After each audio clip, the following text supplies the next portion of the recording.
வணக்கம் நேர்களே, இன்னைக்கு நாம பார்த்துட்டு இருக்கிற சிறப்பு பதிவு உங்களுக்கு சனியினுடைய இயல்பு தன்மையோடு இருக்கக்கூடிய சனியினுடைய பலன்கள் பார்த்துட்டு இருக்கிறோம்.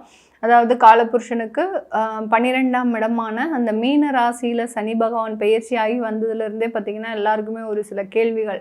அதாவது சனி பகவான் எங்களுக்கு கெடுதலை செஞ்சிருவாரா, சனி பகவான் எங்களுக்கு கெடுதலை செஞ்சிருவாரா, இந்த ஒரே ஒரு கேள்வி தான் எல்லாருக்குமே இருக்கும். சில பேருக்கு பார்த்திங்கன்னா சனியினுடைய பெயர்ச்சி எங்களுடைய வாழ்க்கையில் திருமணம் சம்மந்தப்பட்ட சில பிரச்சனைகளை கொடுத்துருமா அப்படின்ற ஒரு கேள்விகளும் இருக்குது. ஏன்னா சனி அப்படின்னு சொன்னாலே எல்லாருக்கும் ஒரு நெகட்டிவான ஒரு எண்ணங்கள் அப்படின்றது இருக்குது. குரு பெயர்ச்சிக்கு எல்லாருமே அந்த அளவுக்கு பெரிய அளவுக்கு ஒரு பாசிட்டிவாக தான், நம்மளுக்கு குரு பயிற்சி ஆயிடுச்சு, அது எந்த இடத்துல ஆனால் கூட கவலைப்பட மாட்டாங்க.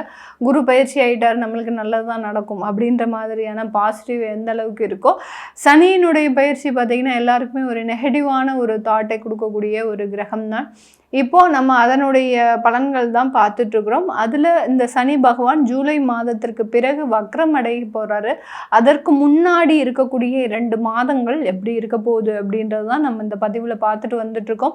அதனுடைய வரிசையில் கன்னி ராசி என்பர்கள், காலபுருஷனுக்கு 6ஆம் இடமான அந்த ருணர் ரோக சத்ருஸ்தானத்தில் இருக்கக்கூடிய ஒரு ராசி என்பர்கள் இந்த கன்னி ராசி என்பர்கள். கன்னி ராசி என்பர்கள் அப்படின்னு சொன்னாலே ரொம்ப கலகலப்பான ஒரு ராசின்னு தான் பேர். அதாவது அதிகப்படியாக இந்த சினிமா துறையில் காமெடியனாக இருக்கக்கூடிய நபர்கள்லாம் பார்த்திங்கன்னா இந்த கன்னி ராசி என்பவர்களாக தான் இருப்பாங்க. மற்றவர்களை சிரிக்க வைத்து தன்னுடைய வாழ்க்கையில் எவ்வளோ ஒரு பிரச்சனை இருந்தாலும் மற்றவர்களை சிரிக்க வைக்கக்கூடிய ஒரு திறமை அப்படின்றது இந்த கன்னி ராசி என்பவர்களுக்கு தான் இருக்கும். எவ்வளவோ விஷயங்கள் இவர்களுக்கு திரைமறைவாக நிறைய இருக்கும். ஆனால் அந்த விஷயங்களுக்காக நிறைய போராடக்கூடிய ஒரு நபர்களும் அதிகப்படியாக இருப்பாங்க. ஒரு ஃப்ரெண்ட்ஷிப், ஒரு நட்புறவோடு பழகக்கூடியவர்கள் அப்படின்னு கேட்டிங்கன்னா இந்த கன்னிராசி என்பர்கள் தான். ஆனால் இந்த கன்னிராசி என்பர்களுக்கு நம்பிக்கை துரோகம் அப்படின்றது ரொம்ப ஃபேஸ் பண்ணியிருப்பாங்க. யார்கிட்டலாம் ரொம்ப நெருங்கி போகிறாங்களோ அவங்க எல்லாருமே இவங்களுக்கு நம்பிக்கை துரோகிகளாக தான் இருப்பாங்க. இவங்களை எப்போதுமே ஏமாற்றக்கூடிய ஒரு நபர்களாக தான் இந்த கன்னிராசி என்பர்களுக்கு இருப்பாங்க. அந்த அளவுக்கு எவ்வளவுக்கு எவ்வளவு நட்புறவோடு பழகுறாங்களோ அவ்வளவுக்கு அவ்வளவு நம்பிக்கை துரோகமும் இந்த ராசி என்பர்கள் தன்னுடைய வாழ்க்கையில் அனுபவிக்கக்கூடிய ஒரு தருணம். அடுத்து இந்த 7ஆம் இடத்துல இருக்கக்கூடிய இயல்புத்தன்மையோடு இருக்கக்கூடிய அந்த சனி பகவான், இதுதான் இப்போ நம்ம முக்கியமாக கவனிக்க வேண்டியது.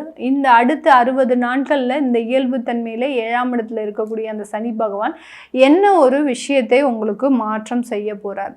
நிறைய பேருக்கு பார்த்திங்கன்னா அரசாங்கத்துறையில் இருக்கிறீங்க அப்படின்னா டிரான்ஸ்ஃபர் ஆர்டர், ஒரே கையெழுத்து ஒரே மாற்றம், எல்லாமே கொஞ்சம் கொஞ்சமாக தீரப்போகுது அப்படின்னு சொல்லக்கூடிய அளவிற்கு ஒரு டிரான்ஸ்ஃபர் ஆர்டர் அப்படின்றது அரசாங்கத்துறையில் இருக்கிறவங்களுக்கு நடக்க போகுது. தனியார் துறையில் வேலை பார்த்துட்ருக்கிறீங்க அப்படின்னா அந்த தனியார் துறையில் இருக்கக்கூடியவர்களுக்கு உங்களுக்கு ஆன்சைட் ஜாபோ இல்லை அந்த வேலையிலிருந்து விலகி வேறு ஒரு வேலைக்கு போகிறதுக்கு உண்டான வாய்ப்புகளோ கூடி வருவதற்கு உண்டான ஒரு நேரம். இடம் மேடம் ஒரு புளியை கரைக்கிறீங்க, நாங்கள் இப்போ தான் மாறி வந்திருக்கோம், திரும்பியும் நாங்கள் மாறணுமா அப்படின்னு கேட்டிங்கன்னா, இப்போ தான் மாறி வந்திருக்கிறீங்க அப்படின்னா பெரிய அளவுக்கு உங்களுக்கு மாற்றங்கள் தேவையில்லை. அந்த வேலையில் ஒரு நெருக்கடிகள், இந்த மாதிரி மாறக்கூடிய அளவிற்கு ஒரு நெருக்கடிகள் வரும். அந்த இடத்துல தான் நீங்கள் ரொம்ப கவனமாக செயல்படணும். இப்போ நீங்கள் வேலை செய்கிறது உங்கள் உயரதிகாரிக்கு பிடிக்கலை, அவர்கள் எல்லோருமே உங்களை ரிப்போர்ட் பண்ணுறதுல ஏதோ ஒரு குறை சொல்லிகிட்டே இருக்கிறாங்க அப்படின்னா நீங்கள் டீமை மாற்றிக்கிறது நல்லது.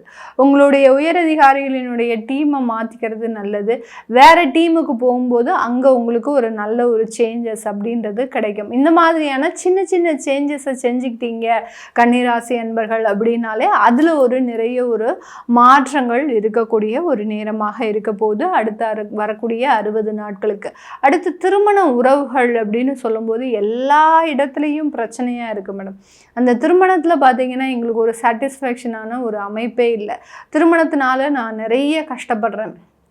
அந்த திருமண உறவுகள்னால மிகப்பெரிய அளவுக்கு அவமானப்படக்கூடிய நபர்கள் அப்படின்னு பார்த்திங்கன்னா இந்த கன்னிராசி என்பர்கள். ஏண்டா கல்யாணம் பண்ணணும்னு தெரியல, எப்போதுமே என்னை அவமானப்படுத்திக்கிட்டே இருக்கிறாங்க, என்னை ஒரு நபராகவே அவங்க கருதுறதே இல்லை அப்படின்ற அளவுக்கு அந்த திருமண உறவுகளில் கசப்புத்தன்மையை கொடுத்துட்ருக்கிறார் இந்த சனி பகவான். அந்த கசப்புத்தன்மை அப்படின்றது இந்த 60 நாட்களில் கொஞ்சம் குறையிற மாதிரி குறைஞ்சு அது நிவர்த்தி ஆகக்கூடிய ஒரு தருணமாக தான் தான் இருக்கணும். அதே மாதிரி இந்த இடத்துல நம்ம அந்த திருமண உறவுகளில் ஏதோ ஒரு கசப்புத்தன்மை வருது அப்படின்னா கொஞ்சம் விட்டு கொடுத்து போகக்கூடிய ஒரு மனப்பான்மை அப்படின்றது இந்த கன்னி ராசி என்பர்களுக்கு இருக்கக்கூடிய ஒரு தருணமாக இருக்கு.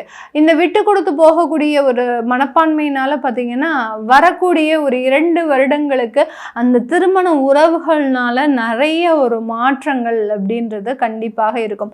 இப்போ இந்த 2 மாதத்துல நீங்க விட்டு கொடுத்து போகலை அப்படின்னா அதுல பார்த்தீங்கன்னா மிகப்பெரிய ஒரு பிரிவுகள், மிகப்பெரிய ஒரு பிரச்சனைகள், தேவையில்லாத வழக்குகள் இது எல்லாத்தையுமே சந்திக்கக்கூடிய ஒரு தருணமாக இருக்கும். இந்த கன்னி ராசியில இருக்கக்கூடிய உத்திரம் நட்சத்திர அன்பர்கள் 3 நட்சத்திரம் இருக்கு.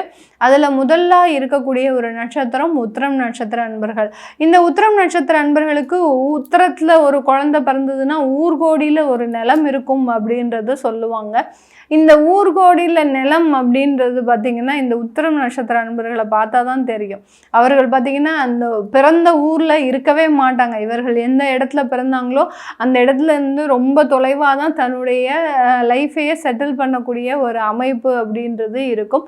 அப்படி இருக்கக்கூடிய இந்த நட்சத்திர அன்பர்களுக்கு பார்த்தீங்கன்னா அதிகப்படியான கடன் தொந்தரவுகள் அப்படின்றது இருக்கும். அந்த கடன் தொந்தரவுகள்ல இருந்து கொஞ்சம் கொஞ்சமாக விடுதலை அடையிறதுக்கு உண்டான ஒரு நேரம், பார்ட்னர்ஷிப் தொழிலை நோக்கி நீங்க பயணிக்கக்கூடிய ஒரு நேரமாக தான் இந்த உத்திரம் நட்சத்திர அன்பர்களுக்கு இருக்க போகுது. அடுத்து இந்த காலகட்டத்தில் அடுத்து இருக்கக்கூடிய ஒரு நட்சத்திரம் அப்படின்னு பார்த்தீங்கன்னா உத்திரத்துக்கு அடுத்து அஸ்தம் நட்சத்திரம், ஒரு சந்திரனுடைய நட்சத்திரம். ரொம்ப ஃபாஸ்ட்டாக இருப்பாங்க எல்லாத்துலேயுமே.